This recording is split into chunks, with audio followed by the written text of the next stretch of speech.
Have you ever wanted to increase your own level of happiness? Or maybe you'd like to do something in particular to help raise your joy and well-being? Or maybe you've always wanted to experience an Ivy League education without the commitment. Yale University is offering an online course called The Science of Well-Being, where Dr. Santos reveals what actually makes us happy and recommends tips and exercises for increasing happiness in our lives, such as savoring our everyday experiences and appreciating them while they happen.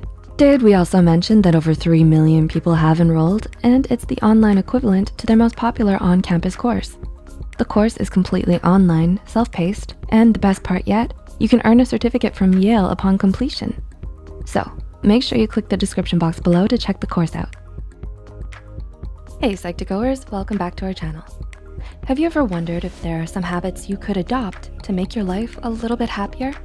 According to psychologists and research studies, there are some interesting habits that may just leave you feeling a bit more cheerful. Here are 6 helpful habits that will make your life happier. Number 1, read stories of wonder. Do you love to snuggle up with a good book and a cup of cocoa?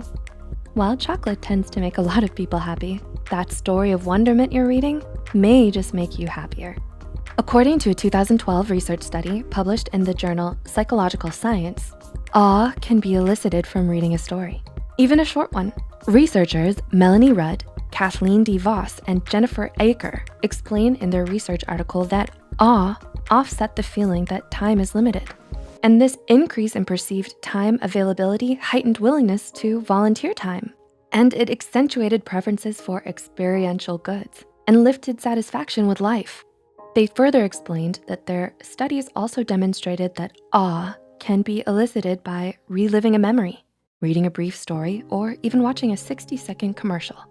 So, that inspiring book you're reading, or that adventurous play that has you hooked? Keep reading. Your life may just be a bit happier with an awe-inspiring book, and it keeps you present and in the moment.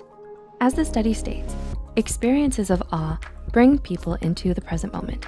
And being in the present moment underlies awe's capacity to adjust time perception, influence decisions, and make life feel more satisfying than it would otherwise. Sounds good to me. Number 2, drink a healthy amount of coffee. Who doesn't love a good old cup of joe? I know I do. Many studies have found a link between how much coffee you drink and a lowered risk of depression and suicide.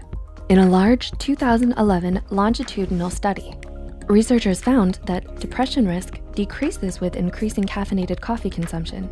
They mentioned further research is needed to confirm their findings, but a good cup of coffee every now and then won't hurt your mood and alertness. Just make sure not to go overboard. Too much caffeine can be dangerous, folks, but just the right amount?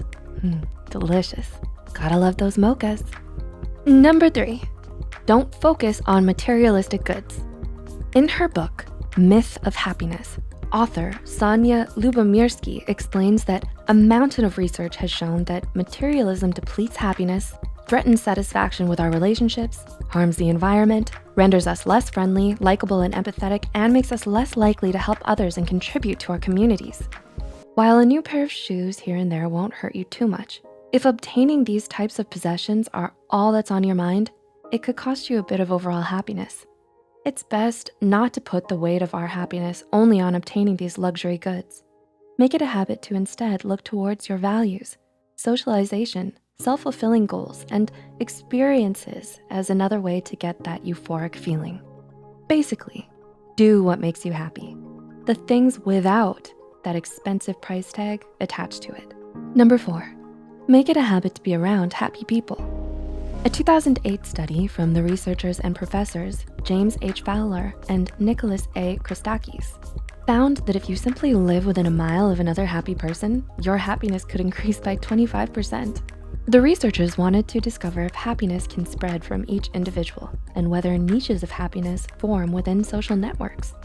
According to the study, people who are surrounded by many happy people and those who are central in the network are more likely to become happy in the future. Longitudinal statistical models suggest that clusters of happiness result from the spread of happiness and not just a tendency for people to associate with similar individuals. A friend who lives within a mile, which is about 1.6 kilometers, and who becomes happy increases the probability that a person is happy by 25%. Although these effects weren't seen in coworkers, the authors also mentioned that similar results were seen with happy spouses and neighbors who are within the mile. Time to thank your friendly neighbor for lending you that cup of flour, and thank them for a bit of happiness. Number 5, join clubs and participate in cultural activities. Thinking of joining a club or snagging those tickets to your favorite concert? One research study found that those participating in more cultural activities and clubs reported decreased levels of anxiety, depression, and an increase in one's general satisfaction with life. The 2011 study examined data on cultural activities, perceived health, and overall satisfaction with life on over 50,000 adult participants from Norway.